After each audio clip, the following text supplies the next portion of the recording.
A very good evening. Thank you so much for joining us on Uctv News. I am Nora Sender to bring you the bulletin on this second day of December 2024. We start off our newscast tonight with, in a move to expand access to affordable and sustainable energy, the Uganda Energy Credit Capitalization Company will launch the price subsidy program for clean energy technologies. That's on December 5th, 2024. The initiative aims to offer sustainable price discounts, enabling Ugandans to acquire off-grid solar systems, clean cooking technologies, and productive energy use equipment. For clean cooking solutions, the clean cooking solutions so far that we are supporting are those that are powered through solar, through liquefied petroleum gas, through briquettes, through biogas, and through ethanol. And we are also supporting electric pressure cookers. The range, the price deduction range is 30% to 50%. You know that most of our people in Uganda live in the rural areas and they derive their livelihood from agriculture. And so, because the seasonalities has changed, the seasons have changed, we want to be able to support through irrigation and water pumping so that we can be able to have sustainable produce which will generate income for the households. At the discount, all that the public needs to know is they need to know the list of the 67 companies that we are dealing with. It is available on our website, but we are also going to provide a link on social media so that you can easily go to that link, know those companies, go and window shop on the eligible products. The discounts will be there. You just provide your identity card, national identity card, for purposes of just us enlisting whoever has been able to participate. Also know that in the rural areas, grain milling is powered through diesel, which is highly pollutant, very expensive, and they price it in. And it is expensive for our households to be able to pay that added price. And so what we are saying is that through use of clean energy, prices, the input price of the kilowatt hour can be able to come down. So for off-grid solar specifically, we are discounting prices for the micro products. The lantern, which is supposed to make sure that we eliminate kerosene completely from our households, is being dropped. The price is being dropped by 60%. 60%. The solar home systems with a maximum of 3 lights. Now, with schools closing for the third-term holidays, the Ministry of Internal Affairs Department for Prevention of Trafficking in Persons has raised alarm over the unprecedented surge in human trafficking cases, with children accounting for 79% of the victims. Now, the Deputy National Coordinator, Derek Basalirwa, revealed this while addressing journalists at the police headquarters today in Kampala. The holidays have kicked in. This is a long-term holiday, third-term holidays, and all our students, our pupils are back home for the holidays. This goes to the parents, the guardians of these fellows that are back home for holidays. Candidates, PLE leavers, senior 4 leavers, senior 6 leavers, all are back home for a long holiday. Some will extend up to August. For instance, the senior 6 leavers. Others will stay for 2 months. Yes, once again, the traffickers are just waiting to pounce on our children. Remember, many of you parents now, with the busy schedules, you've managed to give your children gadgets, phones, tabs, that are also being used online. Mind you, the trafficker knows, and some of the trafficker even know your schedules. They know you do not stay home. They know the children are left home alone with the house helpers. So they take advantage. Now, let's pay attention to this. Let's make our children aware. Let's let them know that the traffickers are actually just waiting on trafficking them. Now, this also goes to many children and students who are engaged in online pornography, online sex trafficking, in those so-called sleepovers. Yes, parents, the children are involved. They are telling you how they are going for sleepovers with their friends over the weekends, but at the end of the day, you're not monitoring what activities they're involved in the sleepovers, only to find their videos online involved in pornography. And this is being sold all over the world for money. So who is benefiting? The trafficker is benefiting. Meanwhile, the children are being traumatized. Once they see their videos online, some of them become distressed. The Uganda Police Force has called upon the victims of the mudslide-prone areas to exercise maximum caution or consider relocating to avert potential loss of life during the torrential rainfall season. Police spokesperson Rusoki Chitoma emphasized that many tragedies could be avoided if warning signs, often ignored, were heeded to. He made the remarks during the weekly security briefing at the Nagoro headquarters here in Kampala earlier on today. But we urge the public to exercise a lot of caution. Some of these mudslides usually come after a number of red flags and indicators. When these hills are giving way, some signs are given. If there is any other place that could be having similar signs, we appeal to local leaders, we appeal to everybody who can mobilize those communities, to mobilize them to move away from such potentially dangerous areas, and to reach out to government agencies for necessary assistance. Accidents on water, there are incidents which at times may not be avoided, especially accidents caused by weather. We usually call those acts of God. The situation comes, the weather is bad, and you are in the middle or far away from efforts of rescue, and the situation puts you in a very precarious, or you are in a very precarious situation.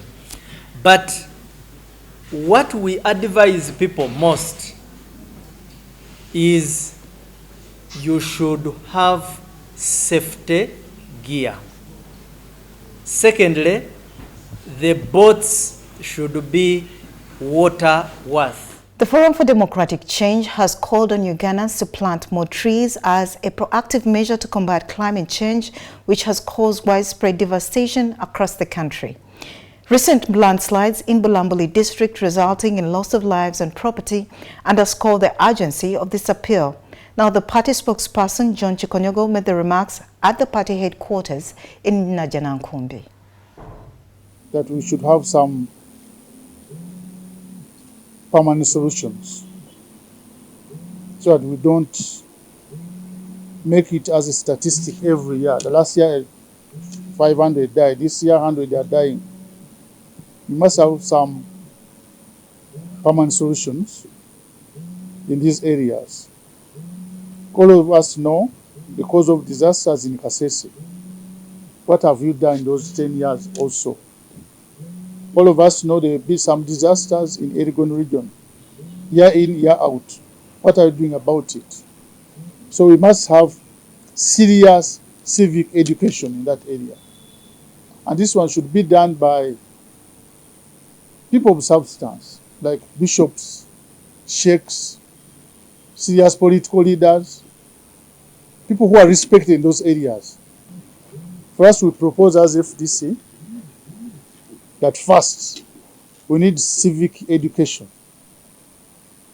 because we are not going to tell the locals that we are going to move you from this area and we take you somewhere in Hiriandongo where they have never even visited in their lives. You have to convince them by explaining to them the dangers involved in staying where they are. Secondly, how do we help them? Someone who has 6 acres of land in Bulambuli, you want to take him to Kiriandongo to get 2 acres. And in Kiriandongo, where he's going, is not assured of the food which he was getting in Bulambuli. So some of those things must be transmitted to those people in those areas by people they trust. We must have even warning systems. How do you warn our people that we are about to get problems? If you went and interviewed those locals, they will tell you that you can sense that now the slide is about to occur. When those cracks get bigger and bigger, they can even tell you, those locals. How do we help them to transmit that information to everybody? In some of our areas, we have been having these megaphones. UCC, what it does is to ban them. All of you have been having those megaphones on your villages. Every morning, someone can put a program, say for 10 minutes. There are two people of this area, we are about to get danger, move out of it. But they are banning them instead of using them to communicate the people. So seriously, we must have serious solutions. Another solution, which is, if this has a backed on, is greening Uganda. We must plant trees. Who is planting trees in those areas? All of you looked at the area where there were some slides. There were no trees. We must have a deliberate effort of planting trees in those areas. For us, if this we started it off by planting trees. But what the government does is to use its NFA to destroy forests instead of planting trees. NFA in Uganda, these are people who are committing treason, as far as I'm concerned. Even NFA. One time even I asked President Museveni directly, face to face, when he came to one of the programs, radio programs. Asked him, why does NFA give us forests for people to plant them and they cut them down? Instead they plant these eucalyptus trees. They are destroying the environment, NFA. But the president left them there. I don't know why. Maybe he fears guerrillas to... Evans Mutesa Asira, the president of Uganda Liberal Teachers Union, has urged teachers to remain committed to their profession, avoid being overly distracted by private projects. Now, speaking at a sensitization workshop organized for teachers under the union, he emphasized the importance of equipping educators with skills to manage side businesses effectively, enabling them to boost their earnings while staying focused on teachings. We have been training here at Lamineme since Thursday last week, and we are closing today. We have been having the official closing ceremony. Yeah, the training has been about equipping the teachers, especially this volunteer team, with about 3 tasks they are supposed to perform. One, to equip them with knowledge and skills to defend and manage the circle money, because our circle is generating a lot of capital. Right out from the teachers, but also we have also received a grant from His Excellency the President of the Republic of Uganda of 6.66 billion, which we have shared among from the 3 circles money that was given us, which was the tune of 20 billion. Now, we want these teachers to defend their fund and their funds, because they can't defend it when they are not trained, when they are not equipped with the skills. Secondly, this team is the one which is going to engage in the disbursement of these funds. They are going to identify projects among the teachers and ensure that these projects are funded from our circle. So they are part of the funding team, as a volunteer team, to go about funding, identifying the projects among the teachers, and then fund these projects. And then also they are supposed to monitor and supervise the performance of these projects in terms of reporting, in terms of assessment, in terms of supervision. So that's essentially why the team is here. We are looking at several enterprises for teachers, best enterprises like piggery, poultry, dairy farming, for zero grazing cows.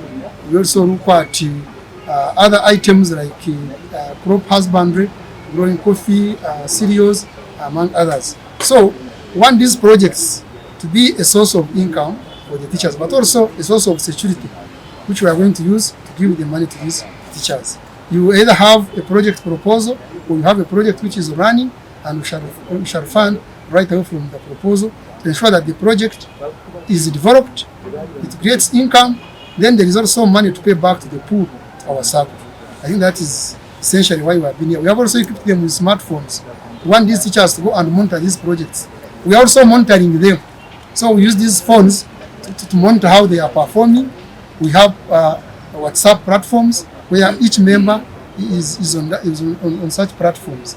We're also going to provide them with data for their phones to ensure that their phones are active and they are doing the work of monitoring and supervision.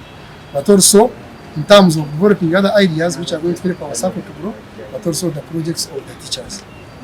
But we're also calling upon the teachers that when they get these projects, they should learn to delegate. The teachers should not now divert from teaching and give attention to projects alone.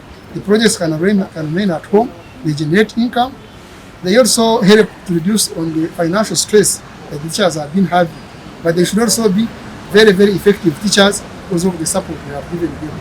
We don't want this support to be a diversion on them to not to become effective teachers. So we feel we are going to monitor and we are going to emphasize that the projects are running, but teaching is going on very smoothly, but also on a kind of energized pace, so that they become very effective teachers while their projects are running, supplement their incomes. And welcome back from that break. Now, Catholic youth leaders from the Kampala Ecclesiastical Province have been urged to actively participate in church activities in preparation of the Jubilee year. Speaking at the conclusion of the provincial training at St. Augustine Institute in Nsambia, Joyce Zako, the National Youth Coordinator at the Uganda Episcopal Conference, called on young people to embrace their role in the church's mission and readiness for the Jubilee year. The Kampala Ecclesiastical Province recently hosted a provincial workshop for Catholic youth leaders organized by the Kampala Archdiocese under the theme Young People in a Synodal Church. The event marked the culmination of the provincial level training supported by United States Conference of Catholic Bishops. The workshop brought together leaders from youth movements and associations from across the province, which includes the Kampala Archdiocese and the dioceses of Kasana Luwero, Chinda Mityana, Lugazi, and Masaka. The gathering sought to strengthen the involvement of young people in the life of the church and prepare them for the upcoming Jubilee year, fostering a spirit of synodality and collaboration among the youth.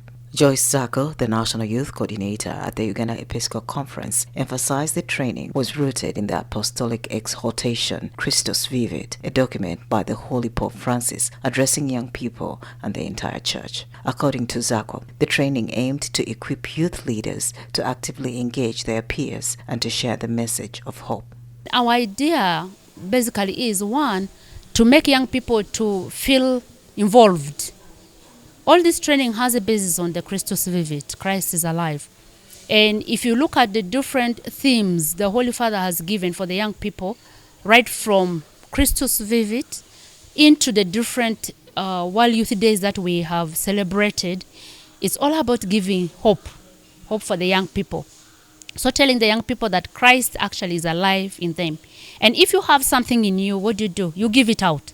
So we also expect these young people, after getting this information on the different topics that are covered, when they get out there, they're able to share with their fellow youth. It also aims to foster inclusivity by reaching out the young people with disabilities and the refugees. By engaging these often overlooked groups, the leaders hope to create a vibrant and united youth community within the church. Now, we want to say that can we have something that is very engaging for these young people, that as we conclude the year 2025, they'll be saying, yes, we actively participated in the Jubilee year. And this is one of the reasons why we are having this training. We have been moving in all the 4 provinces, and this is last. Fratelli Tutti, we realize there are some cohorts of young people who actually are left out. And these are young people with disabilities, young people with hearing impairment, and then the refugee youth. So when we started this training, which actually started last year with the support still by the American Bishops Conference, we realized that bringing them on board makes them to appreciate their life in Christ. Father Joseph Mary Sevunya, the youth chaplain of Kampala Archdiocese, emphasized the importance of diversity and unity within the Catholic Church. He highlighted that coexistence in the context of synodality calls for embracing differences as a means to enrich the Catholic Church. He urged the young Catholics to view diversity not as a challenge, but as a strength that fosters inclusivity and unity in their faith journey. Diversity. Of course, Catholicity means diversity already, that we have different cultures. And we know that since Vatican II, there's been emphasis on enriching those diversity, but maintaining the unity. So the challenge of what unites us and the differences not divide us, but use our differences to enrich ourselves.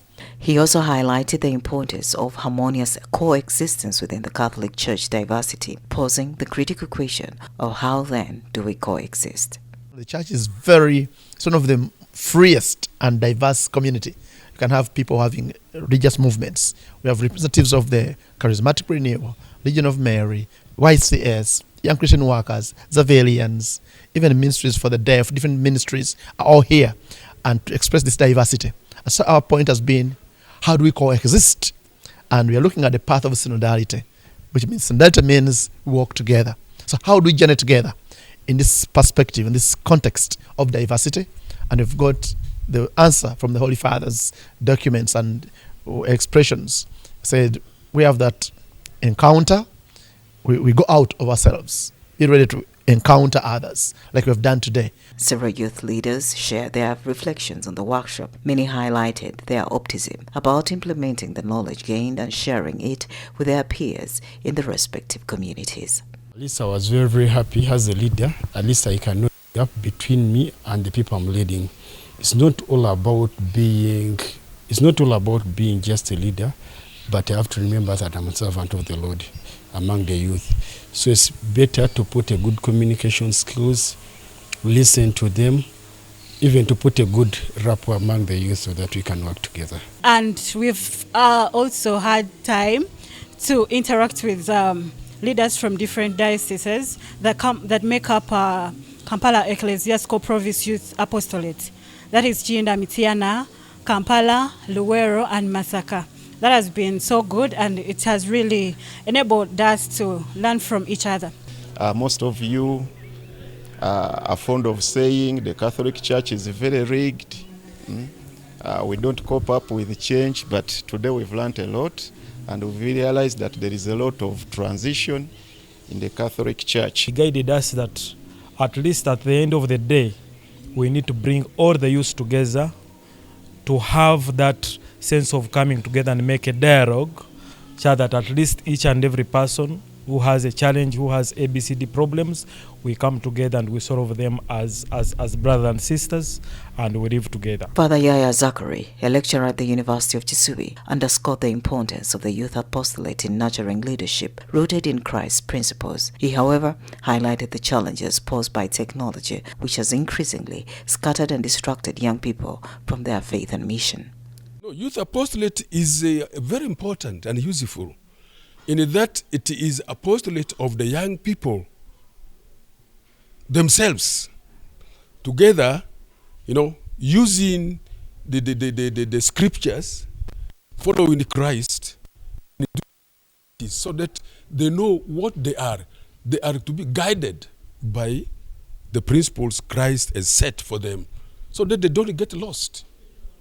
They don't get lost. They come closer to the church and give service to the church.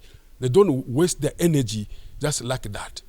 But then the problem is today, as I said earlier on, because of technology, the young people are scattered. So youth apostolate is a means of saving the young people in their struggles in life, so that they're given direction, so that they're able to be controlled. That is very, very important. But then it also needs good leadership of the young people with good leaders, certainly they're going to see results. They will be able to moderate the activities of the young people. Nora Osende for UCTV News. And that's all we had for you this evening on UCTV News. We'll surely see you tomorrow at the same time. I am Nora Osende. For now, do have yourself a great evening and a good night.